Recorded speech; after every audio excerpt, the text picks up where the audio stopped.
Hello, this is Dr. Whiting, and today I want to talk about a subject that probably affects 80% of all people at one time or another.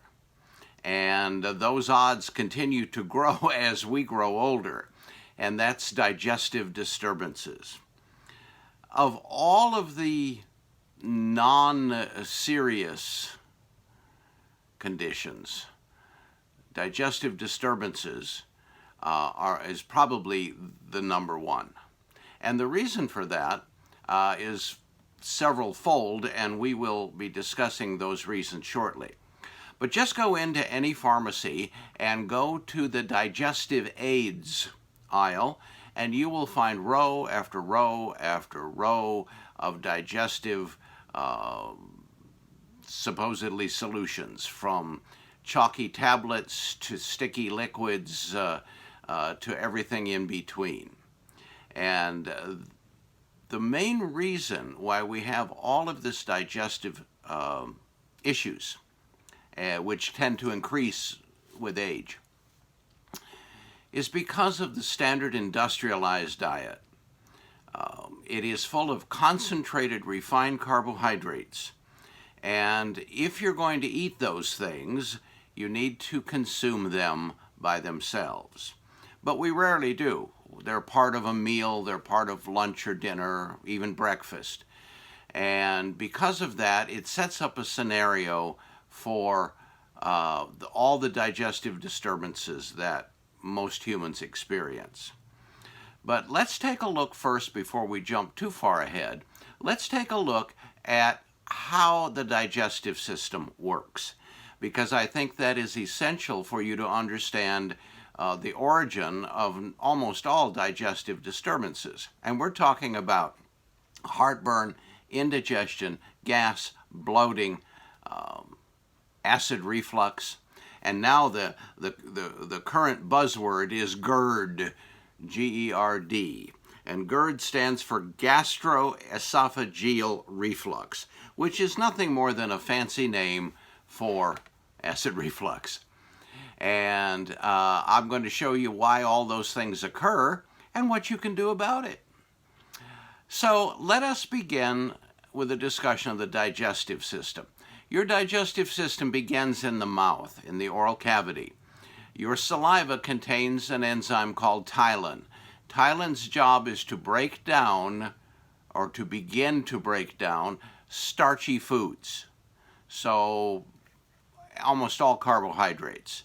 And you can evidence this for yourself by taking a cracker, doesn't matter what kind, and put it in your mouth and chew it. And just keep chewing it, but don't swallow it. And the more the chewed cracker mixes with the saliva, the sweeter it will taste, because the ptyalin in your saliva is already breaking down the relatively simple starch into even simpler sugars. So now you swallow this, and the next journey is to the stomach. And most of us, when we consume a meal, consume a variety of foods, which means we consume some carbohydrates, or unfortunately lots of them, some proteins, and some fats. Well, each one of these has its place in the digestive system. So when food enters the stomach naturally, the healthy stomach, naturally secretes gastric acid. And that gastric acid lowers the pH of the stomach to a very acidic level. The reason nature does that is because proteins digest only in an acid environment. So when a protein enters the stomach signals to produce gastric acid to begin to break down that protein into individual amino acids, which are the essential building blocks for every cell of your body, which is why protein has been called the most important food for humans.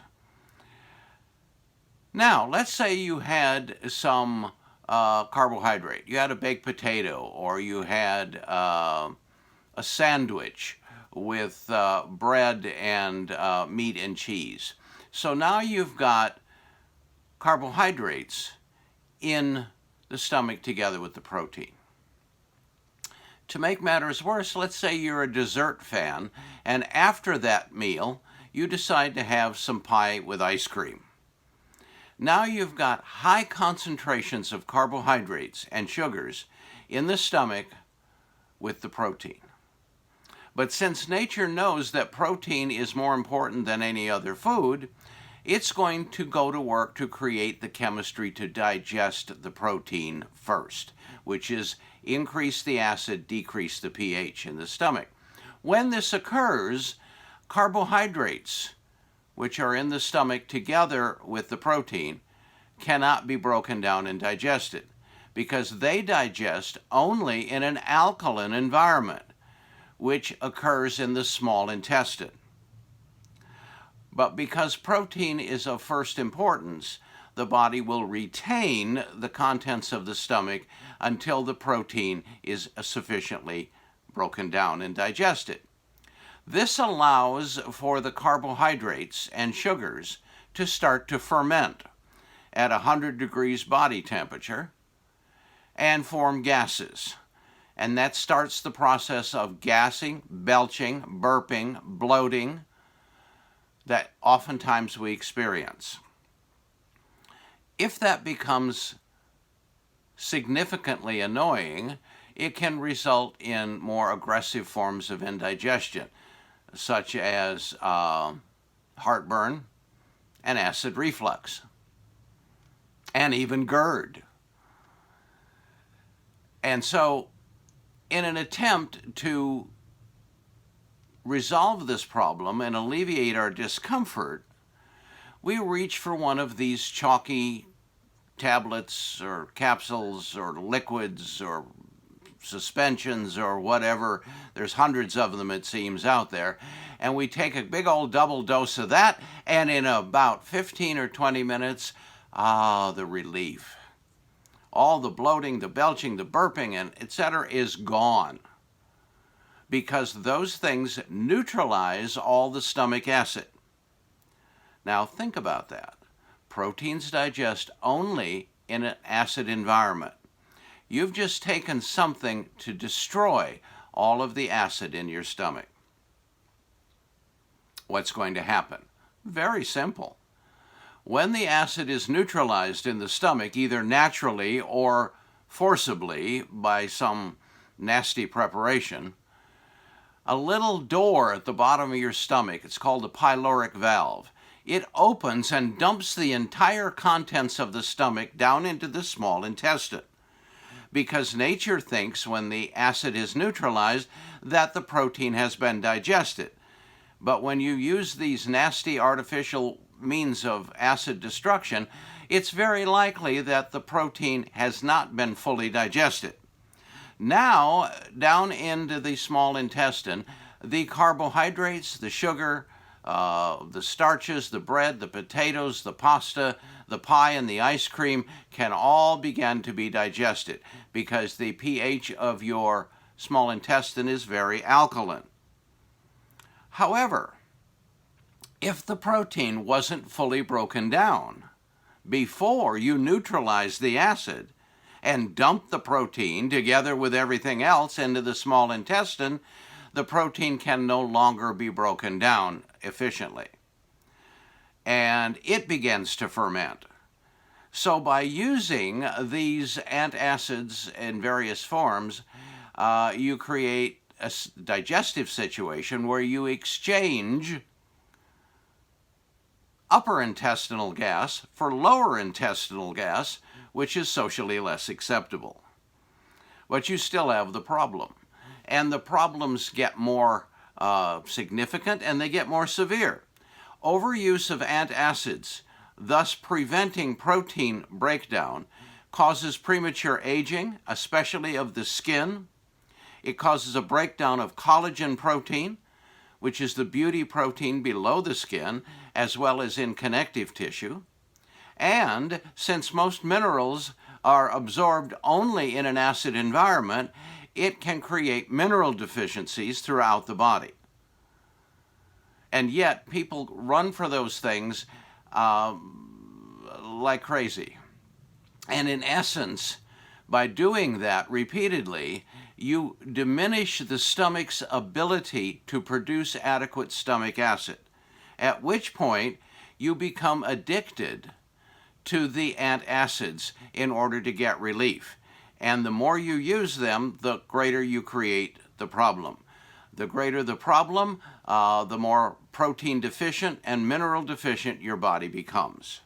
And over time, it can lead to osteoporosis, arthritis, and a variety of other conditions that rely on protein and mineral presence at the cellular level. So, how do we solve this problem? Well, first of all, you can do what is often referred to as food combining, where you consume your proteins and your fats at one meal and your carbohydrates at another. Since this is oftentimes impractical, if you are suffering from heartburn, acid reflux, bloating, belching, etc., what you need to do is increase the stomach acid and not destroy it. And you can best do that by using something acidic with your meals, such as a vinegar-based salad dressing.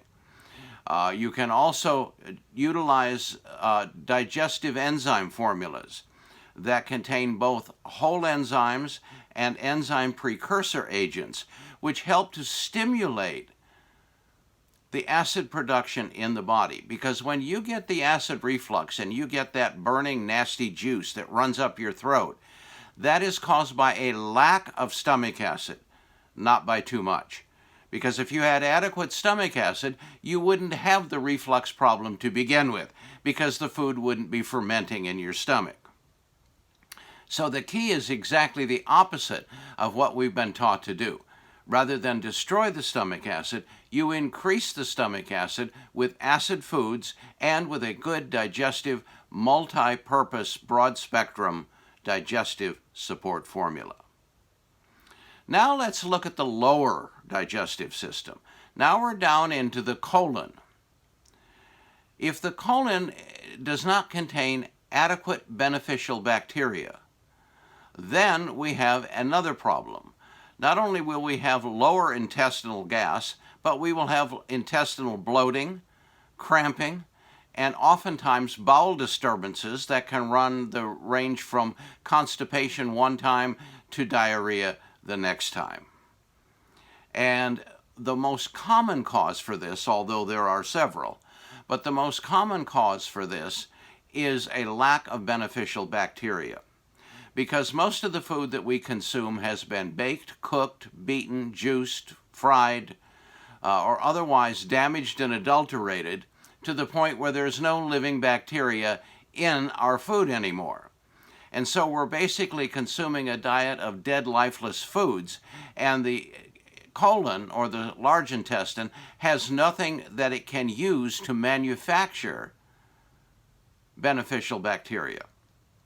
And outside of the fact that this produces a lower digestive system disturbance, keep in mind that the bacteria in your colon is responsible for a great deal of your immune function. So when the bacteria in the colon declines significantly, it's not only affecting your digestion, affecting your elimination, but it's also negatively affecting your immune system, weakening it and making you more susceptible to a variety of nasty things that might come floating your way. The best way to address this problem is through a broad-spectrum, multi-sourced probiotic that is high potency and that comes from a variety of sources rather than a single source. Clinical studies have proven that when you use a broad spectrum of beneficial bacteria from different sources, the benefits to the body far exceed those when used only, say, with a single bacteria, such as lactobacillus. If you want a healthy digestive system, it begins by changing your diet. but I'm a realist. After 40 years in the nutrition industry, I know that people, generally speaking, will not make significant changes to their eating habits, unfortunately. But we must face reality. And if that in fact is the case, which I firmly believe that it is, then your only alternative is to use a good broad-spectrum digestive formula and a good multi-sourced probiotic. I was fortunate enough to develop both of these products, and I believe that they meet my recommendations and my protocol for enhancing and improving digestion. And these two formulas are available from a Southern California company called Phoenix Nutritionals.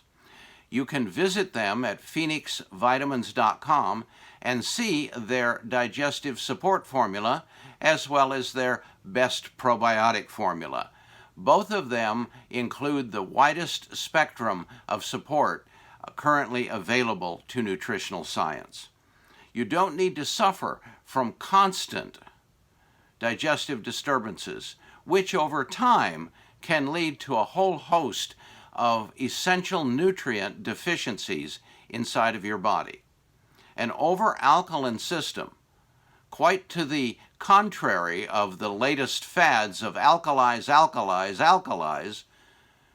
can cause a whole variety of problems, including joint damage, arthritis, mineral depletion, bone loss, and the list goes on and on. Your body needs acid and it needs alkalinity. It just doesn't need them at the same time. There's a time and place for everything. But you don't need to suffer from digestive disturbances any longer unless you want to. Just keep in mind that every time you use one of those antacid preparations from your local pharmacy, you're destroying further the quality and the effectiveness of your natural digestive system. Instead, support it, nourish it, and it will reward you, and yes, it can heal. This is Dr. Whiting. Here's to no more gas, bloating, or heartburn.